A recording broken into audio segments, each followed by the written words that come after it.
you're struggling to grow your home service business to $3 million in annual revenue, this video is for you. I'm talking to 5 different entrepreneurs ranging from $900,000 in annual revenue to $1.7 million in annual revenue. And they're all trying to get to $3 million in annual revenue. So I'll give you the exact strategies you need, and we're gonna use their 5 questions to guide us along the way. Let's get started. Number 1. Hey Mike, it's Connor. I'm with Augusta Lawn Care. We'll do about 1.6, 1.7 million this year. We had 20 employees at peak. And my question is, as we are breaking our locations up into multiple satellite locations versus the one large GM Plus model, what are your thoughts on the office controlling the schedule versus the local working GM, or GM Plus, like having them control the schedule in-house versus the office doing, putting the jobs on the schedule, assigning team members and crews, actually scheduling the crews, making sure time off is in, all of that stuff. Just another thing to take off the plate of the general manager. I know it will get complicated with late call-offs, people no-showing, different things like that. However, assuming you have a pretty consistent team, I think this is something that the office can do to fill those valleys between, high demand hours and low demand hours. I'm curious on your thoughts. Thanks. Fantastic. All right. For all the haters out there that commented on Connor's video about 9 months ago, saying he was going to fail and everything, I'm very happy to tell you he's doing great. And so crushing out there, they worked through a lot of restructuring. And I think the skill that Connor has learned this year and is continuing to learn is the part we talked about earlier in the live stream, that is managing managers. And so what they did, as he recognized that was his skill gap, what he actually did is he brought all his locations under his control and used all under one spot. That shop space that he was renting, or is still, I think he's still there, was something like $10,000 to $12,000 a month in rent. Very difficult to make money. So what now he's doing is he took this year, reconsolidated these general managers, get everyone in one building. It's easier to manage when you don't have that skill yet. You get your skills, you get your great team that is used to you now, and you start to learn that skill. And now what he's trying to figure out, okay, how can we get out of this $10,000, $12,000 a month? How can we break this up a little bit more? How can we actually make sure that we're not driving as far, and we have a general manager that manages, 500,000, 600,000 of that revenue and breaks things out over time. The question, though, is, should the office be handling the scheduling, or should this be on the general manager? Okay, I think this is much more of a continuum than a dichotomy. What I mean by that is, it's not like yes they should or no they shouldn't. It is a sliding scale based upon recurring revenue. The higher the percentage of recurring revenue, the easier it is to do scheduling. Also, another sliding scale is the continuity and the longevity of the team. So location and growth mode, very difficult to do scheduling because your budget hour rate, your budget hours are going up every week. If your team has stayed with you in profit mode for 2-3 years on average, they have the same routes, the same customers, people have been there for a long time, the same trucks, all the trucks are standardized, all the mowers are standardized, a whole lot easier to do scheduling. So when I moved out of daily operations, one of the first things I did once I was in profit mode for a few years and I had enough money is I just bought new trucks for the whole team. Mostly, not because I think I wanted new trucks. Well, it was also because COVID made used prices go way up to the roof. So I got new trucks. But it was mostly to make scheduling easier for the general manager. Because ultimately, I would rather the general manager take on scheduling, because it is such a key component of profitability that if I'm going to give them a piece of profit sharing or owner's distributions and then handicap them by saying, I control your scheduling, it's hard for them to take accountability fully for the position. That being said, if you're in growth mode, it's much more challenging when you're adding jobs every day.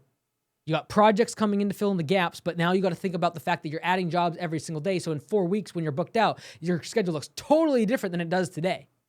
That's very hard to schedule. So this is my recommendation, Connor. If you're in growth mode, I would have your office do your scheduling. If you're in profit mode, and you've hit all the benchmarks of profit mode, which means very high rate of recurring revenue, simplified services.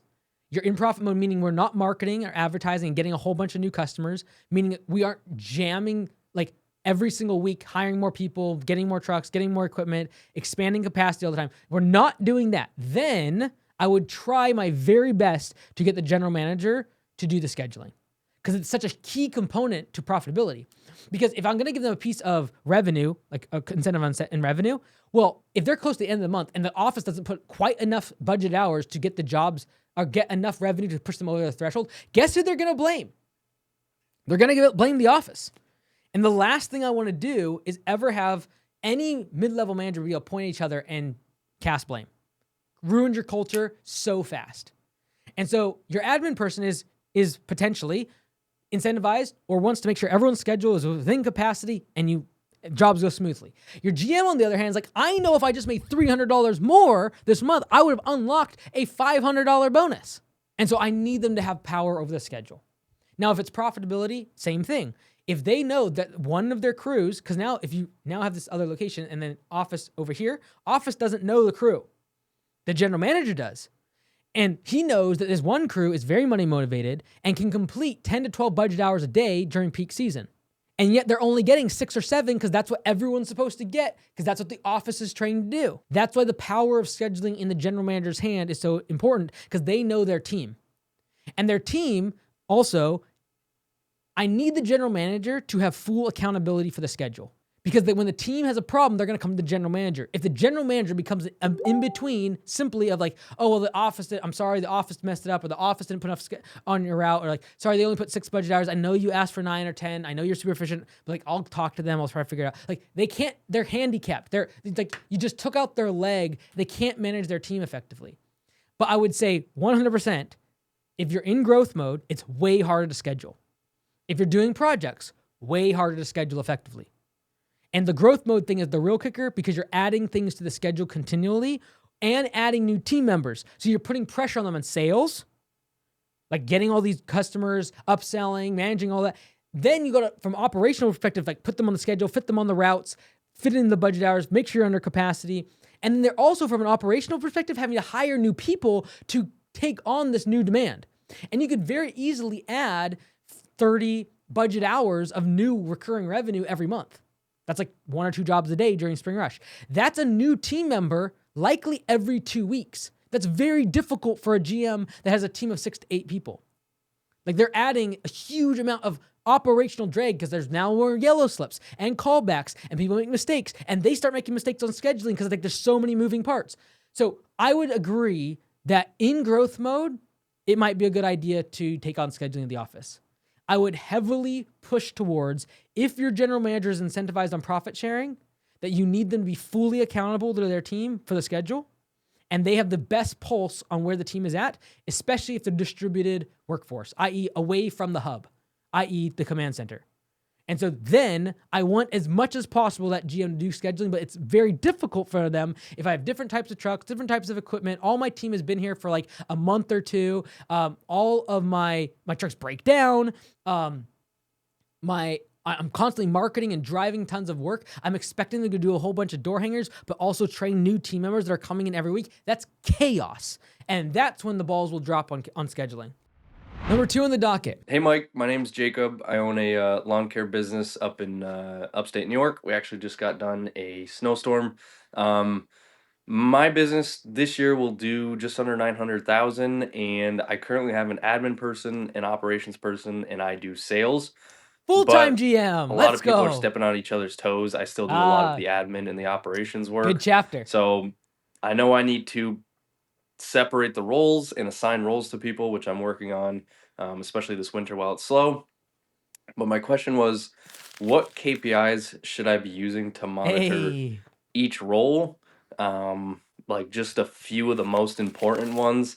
And how do I actually monitor them? Like for admin, I'm guessing it's, calls answered, accounts receivable, a lot of the stuff I use, homeworks. So I know a lot of that I can monitor in there. I also use like Ring Central for answering phones. So should I just run a report out of there, or are those not even important things to be monitoring? I appreciate it. Thank you for answering the question.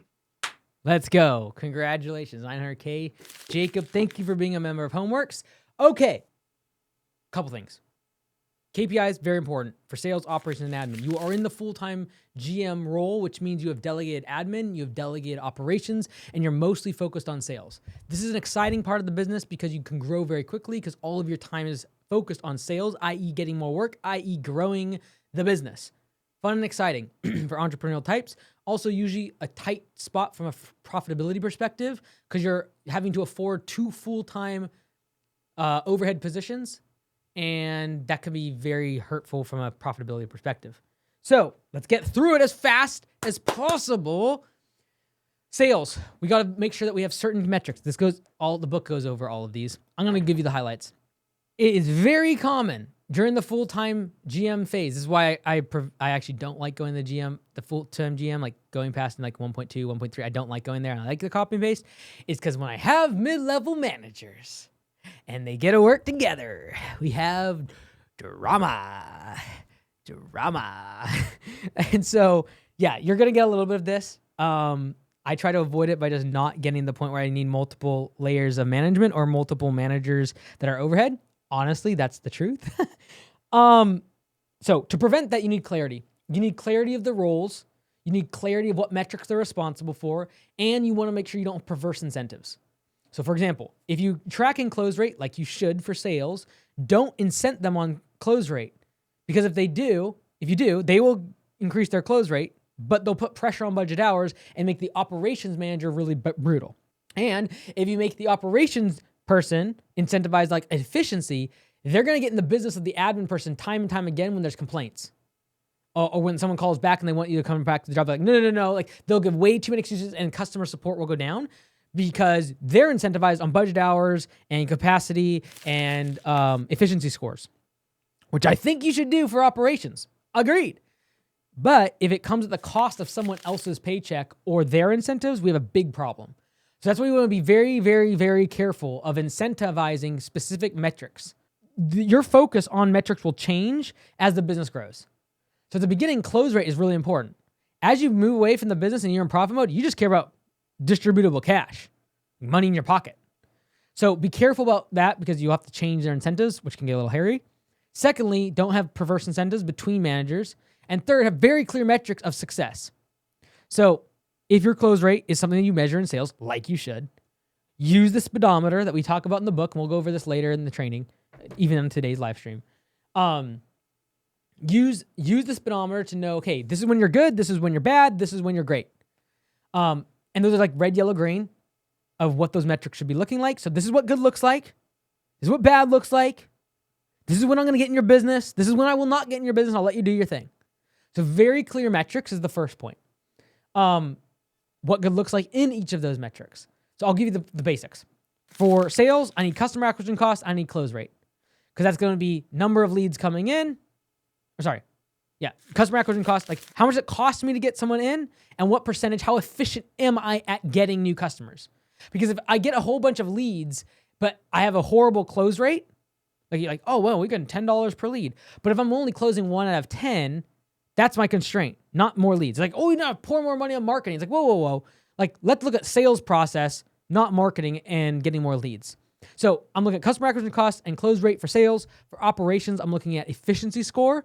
And then, like, honestly, I have a whole bunch of them in the book, like of metrics. But the ones that are most important to me is efficiency score and probably most important to Michael. I just want efficiency score. That's it. Because if my efficiency score is high, my team's making a bunch of money on P4P. And if they're making a bunch of money on P4P, the culture takes care of itself. And quality goes up because now there's real money on the line for yellow slips. So efficiency score is really all I care about. You could also think about like capacity for an operations manager in terms of like, are they doing the schedule correctly? Are you near capacity or it's an 80%, et cetera? For admin, like you said, there's a whole box of them. I have a whole bunch of them in here. Things like answer time, how long it takes them to answer the phone, what percentage of calls are missed. The bigger thing, in my opinion, is estimate lead time. So inside of Homeworks, Copilot, at the top there, make them actually put in when the estimate was requested correctly, according to like when it came in from the website or they called. If you're doing over the phone estimates, that's now, which shrinks your lead time massively. Instant quotes, also immediate. You're getting the price immediately from when you ask for the estimate. So that makes your estimate lead time your lead response time way down.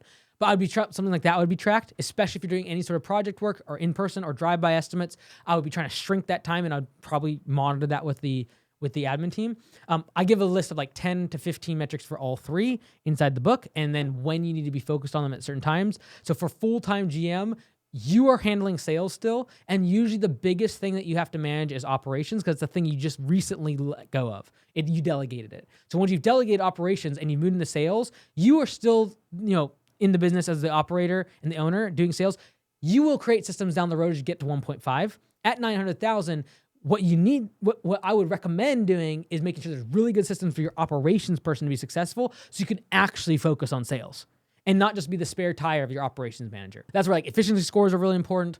Making sure like you have a really good red tagging system for your equipment. We go over all this, like broken equipment, how to do scheduling, how to make sure your budget hour capacity is on target, how to train crews, how to have an onboarding process, how to have a training checklist. These are the type of things like you want them nailed so that they can really do their job well.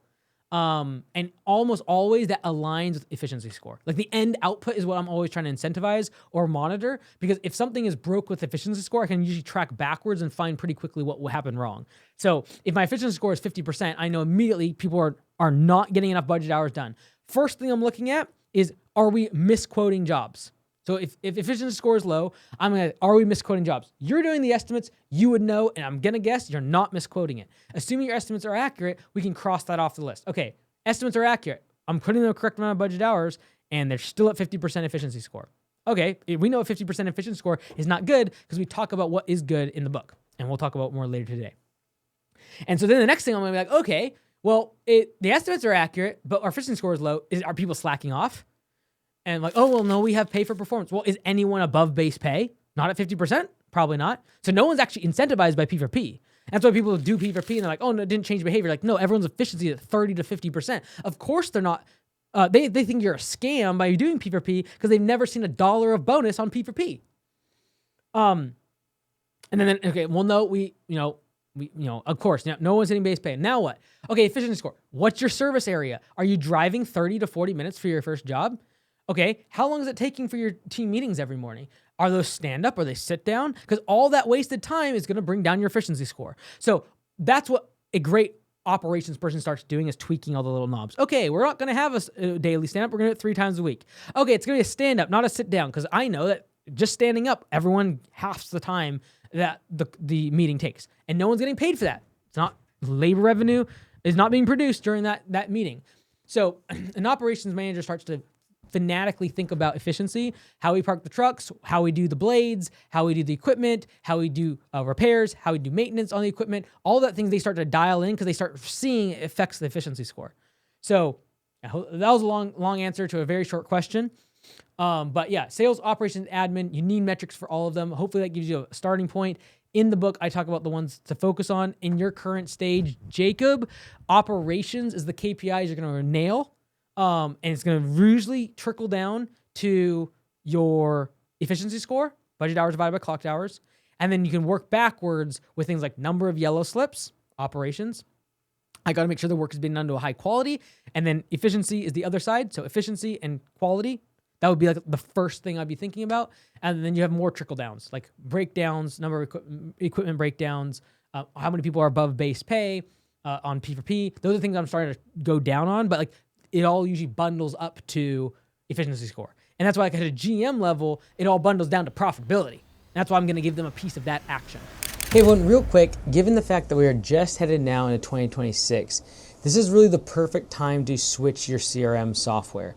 And so if you're considering joining Copilot, soon to be Homeworks, I highly recommend joining now at the beginning of the year. That way you have all of your previous books in your old CRM, and then everything new in 2026 is inside of Copilot. So we will help you do all of your onboarding, moving your customers across into the new system, and we can even move Stripe tokens from your existing customers and their credit cards inside of Copilot. So go check it out. Go to copilotcrm.com and we'll see you there.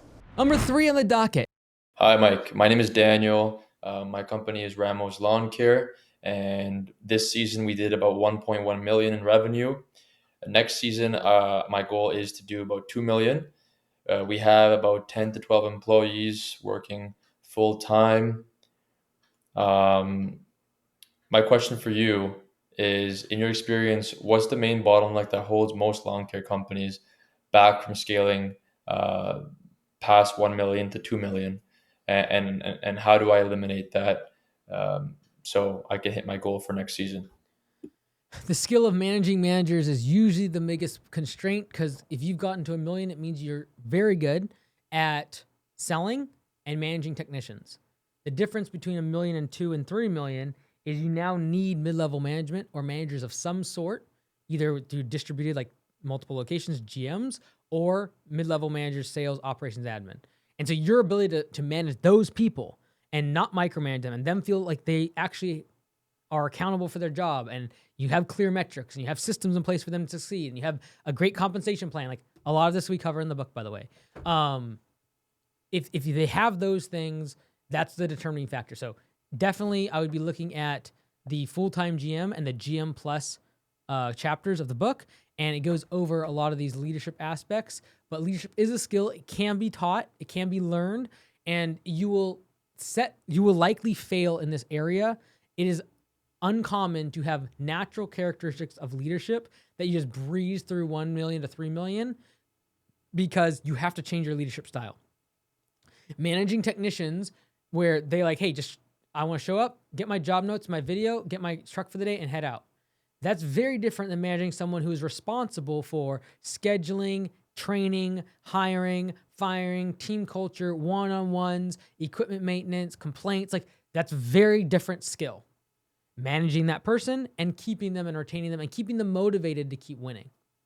So that would be my 2 cents.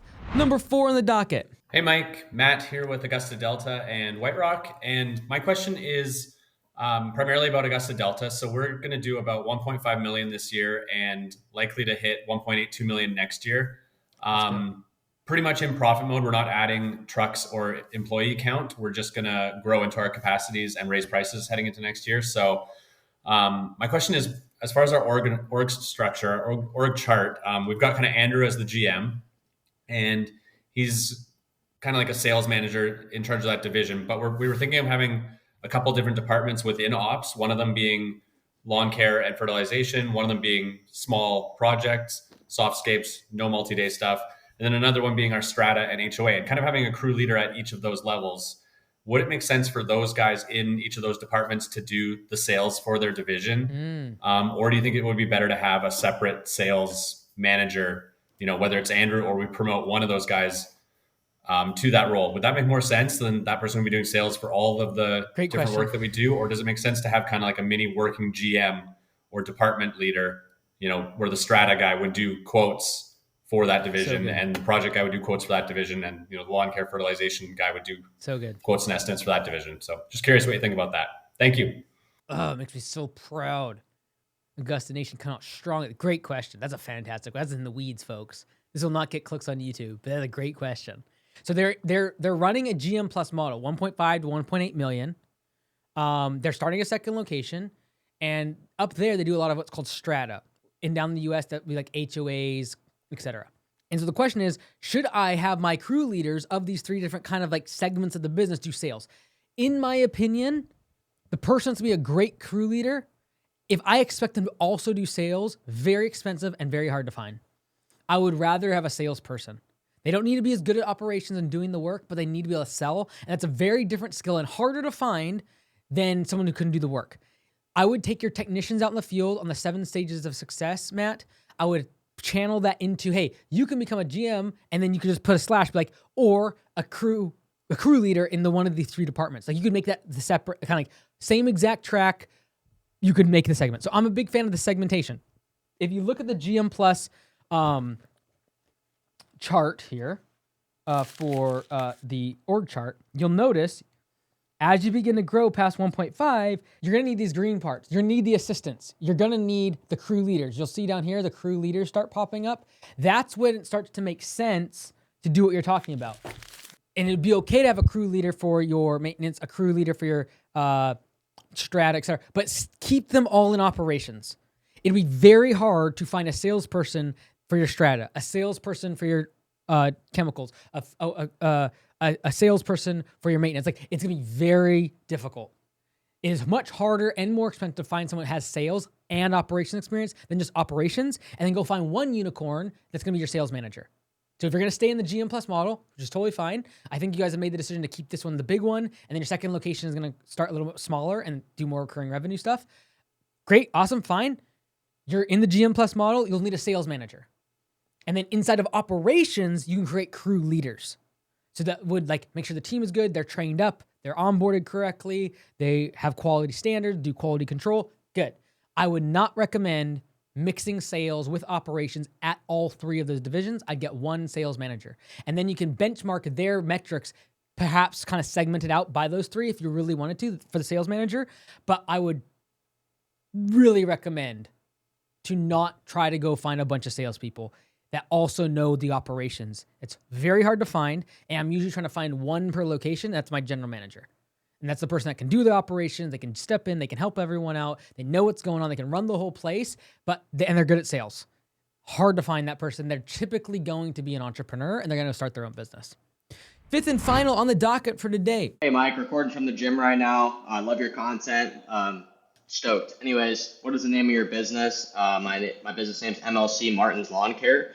Our expected revenue this year is 1.475, a little bit shy of 1.5 million. How many employees do I have? We have 7 to 8 employees. Had 10 earlier in the year, but we're right around 7 to 8, rocking 3 crews. My question for you is, right now, kind of in a position where I'm over leveraging myself. I'm wearing a lot of different hats, and I don't have a whole lot of high talent labor. So I'm doing a lot of that. Managing all the operations, managing all the sales, material deliveries, and we do mostly landscape installs and cleanups, so one-time projects. Not only am I trying to get a continuity program like Harmosia suggested, but really what I'm trying to do is scale out either the operations side or the sales side. Curious which one would be easier, which one would be better for the business, and which one you think is going to be the biggest constraint going forward. Really curious on your insight. Thank you very much. Appreciate it. 1.5 million. Good job, Christian. Let's go. Okay. So you said one word there that I wanted. You said over leverage. I think you mostly meant like you're spread thin, not like actually have a whole bunch of debt. Because if you actually had a whole bunch of debt, I'd probably say something slightly different. But I'm going to say you're just spread thin. This is the problem. When you do big projects, ultimately this is what happens. You hit this 1.5, you grow in a big business, but you're doing everything inside the business, and it's hard to replace yourself because it's complex and custom services. So inside the book, we talk about simple systems. How do you build the systems? You use the framework right here. So we have the simple systems framework. Boom. Right here. You can't really see it. Hide me. There you go. Right now you're doing complex and custom work. This is what we call the treadmill junkie. Leads to burnout. So what I would recommend is slowly move up to the master juggler, which is where you still do complex jobs, one-time big projects, but you're going to standardize everything. So I'd first move you there. That's where you're going to go, top left-hand corner, the master juggler. And to do that, you're going to say, these are the type of pavers, these are the type of blocks that we install, and nothing else. Take standard kind of materials that you know will work for 95% of people and use those. You will not have a drop-off in sales like everyone wants you to believe. Your bell guard is like, oh, no, you gotta have 1,000 options. No, you don't. Okay. Then as time goes on, I want you to move towards built to scale, which is the top right-hand corner, which is simple and standardized, which means you still standardize, but you simplify. You're going to cut some of those services out. Ideally, the ones that you know every single time you touch, you're on the project all the time. Anytime there's a service and you're like, yeah, I'll end up being there. Something's going to happen bad. It might be irrigation. It might be excavation. It might be something. For me, it was like hydro seeding jobs. It was irrigation. We did irrigation. I can't even believe it. Mercy goodness. We did irrigation, excavation jobs. I usually ended up being on. So like I ended up just having to cut them out. So that's simplification, like just cutting those things out. But I would start with standardization because then that way you can maintain your revenue. So next year, instead of trying to like, we're gonna do 3 million, just be like, hey, we're just gonna focus on standardizing what we're currently doing. I happen to believe you'll actually make more revenue and more profit doing just the standardization because you're not gonna actually cut any services out yet. Then you'll simplify.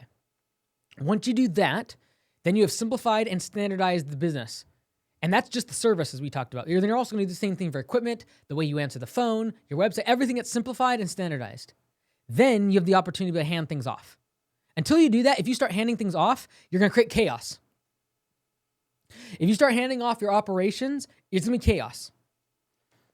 Because no one knows how to do all the projects like you do. If you start handing off sales, no one knows how to do sales like you do. And if you're trying to determine which one do I hand off first, we always are going to move in the direction of I first delegate admin, then I delegate operations, then I delegate sales. So right now, you're at that 1.5 million size. You're exactly at the point where you're feeling the pressure, based upon the book, where it's like, I gotta hire an operations manager. It's the reason I do that is because it's easier to find the operations manager than it is finding a sales manager. If there is someone that's going to be able to produce $2 million worth of sales for one-time projects, they're going to go start their own business, or they're going to be extremely expensive and hard to find. It's easier to take one of your technicians that worked with you for 5 years or has worked in another business for 10 years and has some resemblance of training around leadership to step in. It's cheaper and easier to find them.